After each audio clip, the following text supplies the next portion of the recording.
This episode of Another Great Day is brought to you by Scarves. Let me just find a random piece of cloth and wrap it around my neck.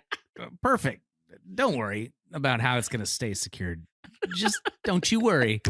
Well, it's Tuesday, November 28th, 2023. My goodness gracious. Did you feel that gust come through here, Chris? Sure, I'm glad I had this scarf on. Well, I'm Aaron, and this is my scarf-bedazzled co-host, Chris. Hello, Are those it's me. scarves or are those bandanas? Like Steven Tyler from Aerosmith. Lenny Kravitz. So fancy. I think it's both and. I think Both and? any piece of fabric can be a scarf, right? So a towel, if I wear my towel really fancy? Sure. Sure, okay. All right, well, welcome back What's to the definition of scarf? a scarf. Scarf. The definition of scarf Is it one? is to swallow something really quickly. Is one scarf scarf down of that F cake. or a V? How do you spell it? Well, scarf, S-C-A-R-F. Is one. But scarves, S-C-A-R-V-E-S. That's right. Multiple scarves. That's the one scarf versus multiple scarves. I have a lot of scarf in my car. Shannon loves scarves. She has many scarves. I have a lot of scars, but no scarves.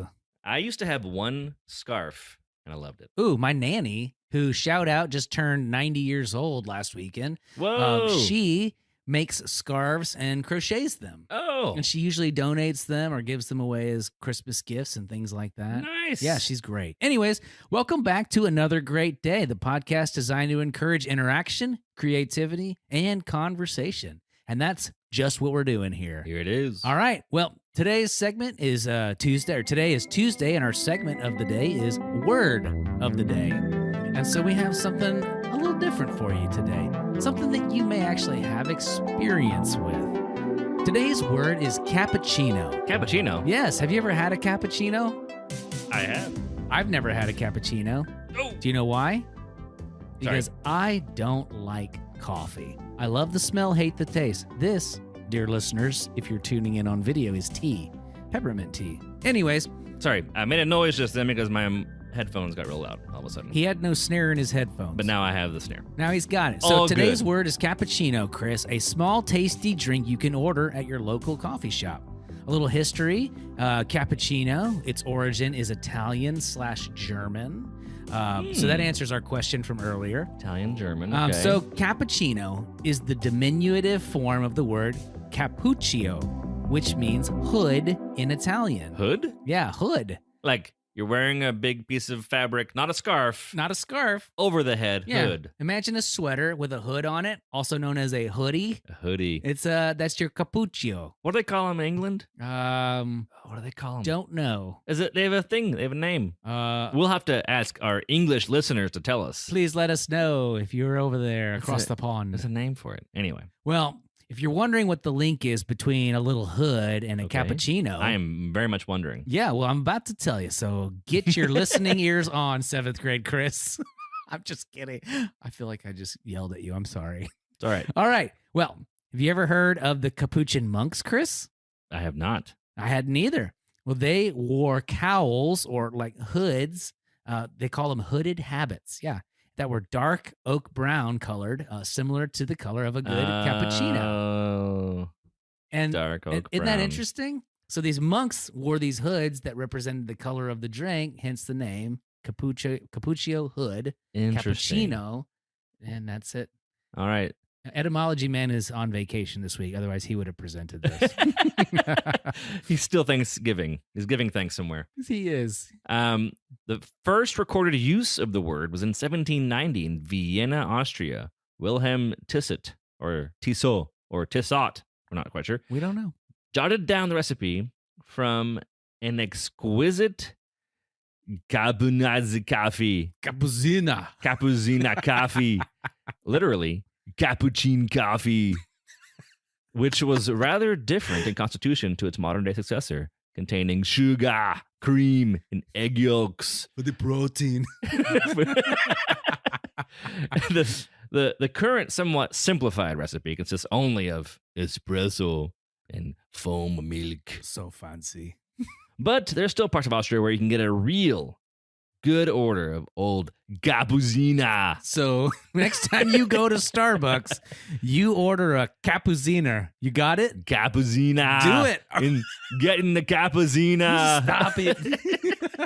Who's your dad? And what does he do? All right. Well, that'll bring us to this day in history. That was the most wheels off word of the day we've ever had. That's right. That's what we do this for. That's the kind of thing you get here for free on another great day. That's why you keep coming back. I almost feel like they're paying for it. Yeah, it is. Either that or you've been punished. Someone's making you listen to us. We're exacting a cost from them. You know, the other day, Rivers was like, Dad, you know what would be torture? Is if you put a song that was really annoying on headphones really loud and just made someone listen to it over Yes, and over that again. would be torture. I was like, well, we have about 140 episodes that we could torture somebody with at this point. Anyways, this day in history, Chris, what you got? 1520. The year? In the year. Whoa. 1520. 500 years ago. And 503 years ago. Is that right? Yeah. Something like that. That's right. I can math sometimes. After 38 days, an expedition under the command of Ferdinand Magellan. We know him.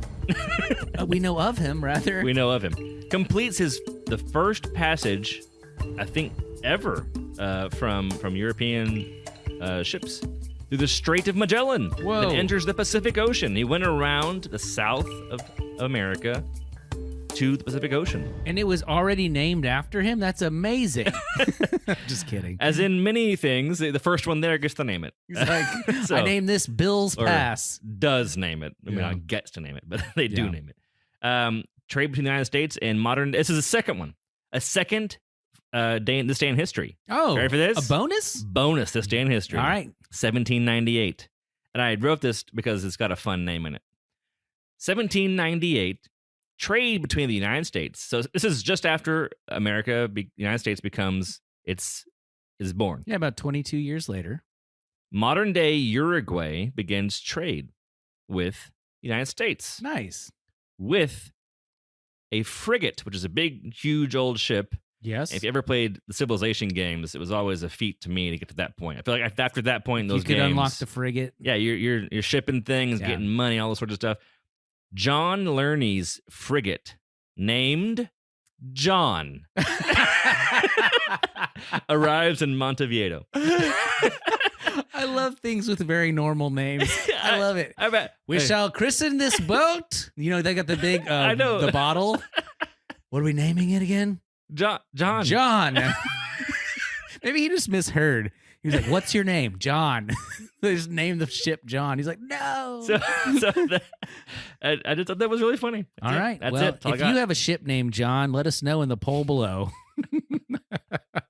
Well, that'll do it for this day in history. And that And brings that'll us. welcome us into the greener pastures, hopefully the less hectic and chaotic pastures of today's question of the day. There's no Chris, guarantee. today's question of the day is one that you wrote I wrote it. based on old John that we just met. That's right. Our favorite boat. Our favorite frigate, John. I hate If it when I you- forget things. Forget things. If you had a giant boat, we'll call them ships.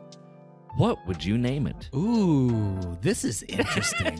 All right, so hit the pause button wherever you are. Maybe you're returning your shopping cart to the shopping cart area. at Imagining Kroger. it was a boat. Maybe you're cleaning your gutters, wishing that you were on a boat somewhere and not cleaning gutters. Swabbing the deck. Perhaps you're deadlifting to get ready for boat day. For So you look rowing extra oars.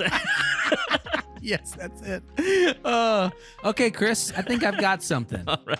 I think I would name mine the SS McGillicuddy. Oh, you say The that? stanky leg McGillicuddy.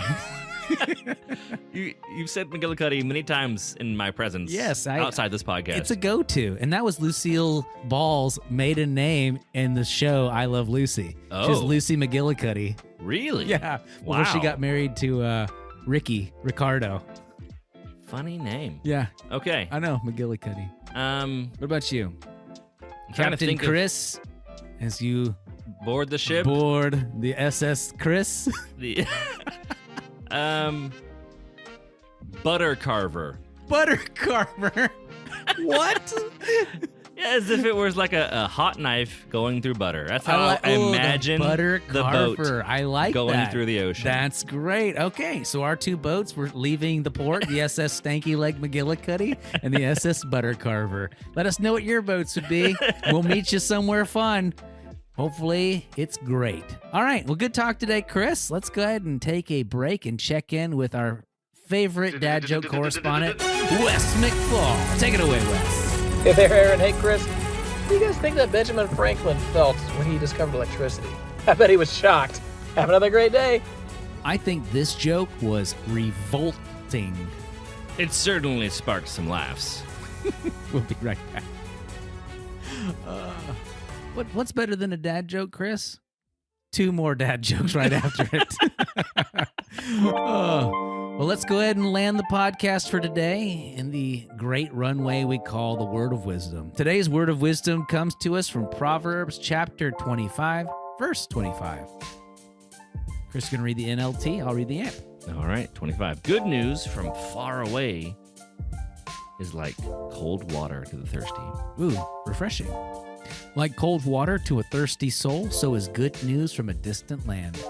A refreshing bit of news there. I like that. I'm going to take this moment. I feel like news is a weird thing in the world today. Because at the time this was written, it would have been hard to get news from far away. Right. Even just think about from one side of your town to the other, that would take time to ride a horse, walk, whatever. Now it's all instant. So I don't know. We just got to take it, I don't know, in consideration. Maybe we can be refreshed from some good news from a distant land one of these days. Yeah. That'd be great. Maybe from this podcast. Hey, I like where your head's at. All right, Chris, well, let's hit the music and call it a day. Yep. Our mission here on Another Great Day is to encourage interaction, creativity, and conversation. What was that new thing we added last week? That's right. Beat the internet! Thank you for coming here and finding us on this random street. Putting up with us. Called Podcast Lands. Yes, Podcast Avenue. If you enjoy this at all, you can just hit the 5-star, 1 million star button and say it's pretty great. Yeah, I think that'd be awesome. Well, thank you for helping us get the word out and have some good old-fashioned clean fun here. We're glad you came. Most importantly, we hope you make it another great day. See you tomorrow. Do you want to do this extra question? Oh, no, that's the other question. Okay. No extra questions. All I know is when you said Podcast Street and I said Podcast Avenue, it made me think of we're gonna knock that to Electric Avenue and then we take it higher. So we're going to another great day, Podcast Avenue, and then Chris takes it higher. That's it. The end.